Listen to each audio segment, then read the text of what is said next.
कहना चाहिए कि महज एक इत्तेफाक था कि मैं किसी अचानक काम से कल नगीना आया और हम उधर से जाने की बजाय मैं इधर से किथोरपुरी रोड से घर की तरफ गया था। और उसका मकसद ये था कि मैं दरअसल ये देखना चाह रहा था कि इनकी जो मूर्ति है शहीद हसन खां मेवाती की, वो कहाँ और किस तरह से, क्योंकि उस वक्त जब ये चर्चा चल रही थी तो हम भी बराबर उससे वाबस्त थे, बिल्कुल बराबर संपर्क में थे। राजुद्दीन जी से हमारी बात होती थी। मैं जिस दिन इस हसन खां मेवाती की ये मूर्ति लग रही थी उस दिन मुझे रह रहकर एक सीन याद आ रहा था। और वो ये सीन यह था कि जब मैंने काला पहाड़ लिखा था तो उस काला पहाड़ में उसकी जो शुरुआत है इसी बड़कली से होती है कि प्रधानमंत्री इस देश के आ रहे हैं और यहाँ एक शहीदी मीनार का उद्घाटन होना है।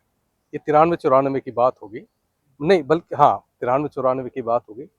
और यहाँ जो अमला जिस तरह से सरकारी होता है, जब ये पता चला कि प्रधानमंत्री आ रहे हैं तो जैसे इस बार भी हम लोगों को बड़ी उम्मीदें थी सरकार से कि भाई ये मिलेगा, तब भी बहुत उम्मीद थी कि आज प्रधानमंत्री आए हैं, यहाँ से रेलवे लाइन की उद्घाटन करेगा, लोगों को पेंशन देगा।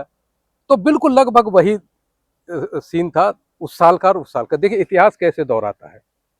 बहरहाल आप हमें क्या मिला क्या नहीं मिला वो उसकी बात अलग है।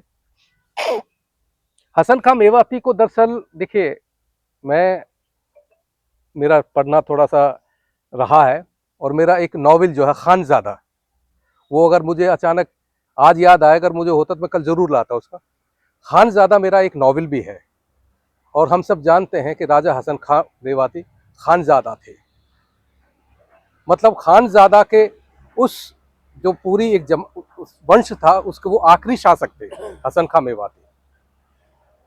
और हसन खां मेवाती के आखिरी शासक होने के साथ साथ बहुत सारी यादें उस उपन्यास में हमने वो जीवंत करने की कोशिश की है कि किस तरह से बाबर जब इस वक्त 1526 में पानीपत आया था और पानीपत का पहला युद्ध हुआ था, किस तरह से हसन खां मेवाती का एक लड़का ताहिर को वहाँ गिरफ्तार कर लिया था बाबर ने।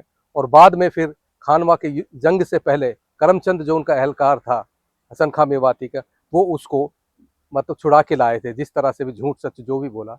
और अगर आप बाबरनामा पढ़ें, बाबर की तुझको बाबर जो उसकी उनकी आत्मकथा है, तो उसमें बाबर ने अगर सबसे ज़्यादा गरियाया है तो हसन खां मेवाती को गरिया। उसने साफ कहा है कि इस आदमी ने मुझे धोखा दिया, ये तो हिंदुओं का आदमी निकला ये तो। और उसके बाद जब 1527 की खानवा की जंग में जब वो शहीद हुए तो हम बहुत सारे लोगों को ये नहीं पता है कि हसन खां मेवाती और इब्राहिम लोदी दोनों मौसेरे भाई थे, यानी उन दोनों की माएँ जो थी वो सगी बहनें थी। और इसी वजह से हसन खां मेवाती के पिता और उनका बेटा पानीपत का जो पहला युद्ध जिसको हम कहते हैं उसमें उन्होंने हिस्सा लिया था। और जब 1527 में दोबारा एक साल के बाद खानवा की जंग हुई और उस जंग में मैंने देखिए कई बार आज के समय में बहुत खतरे का काम होता है, मैंने अब उस नावल में भी ये इस्टेब्लिश करने की कोशिश की है, ये जताने की कोशिश की खुलेआम और फेसबुक पर भी कि दरअसल जो राणा सांगा का युद्ध बाबर से खानवा में हुआ था और उस जंग में खानवा घायल होकर बच के जख्मी हो जाता है और वो बच के निकल जाता है, लेकिन उसी जंग में हसन खां मेवाती शहीद हो जाते। सवाल इस चीज़ का एक मैं बार बार इस चीज़ को उठाया मैंने कि उस जमाने की जो जंग होती थी उस जंग में कोई जिंदा नहीं बचता था। उस जंग में या तो आदमी जीतता था या आदमी मारा जाता था। ये इतिहास रहा इस बात।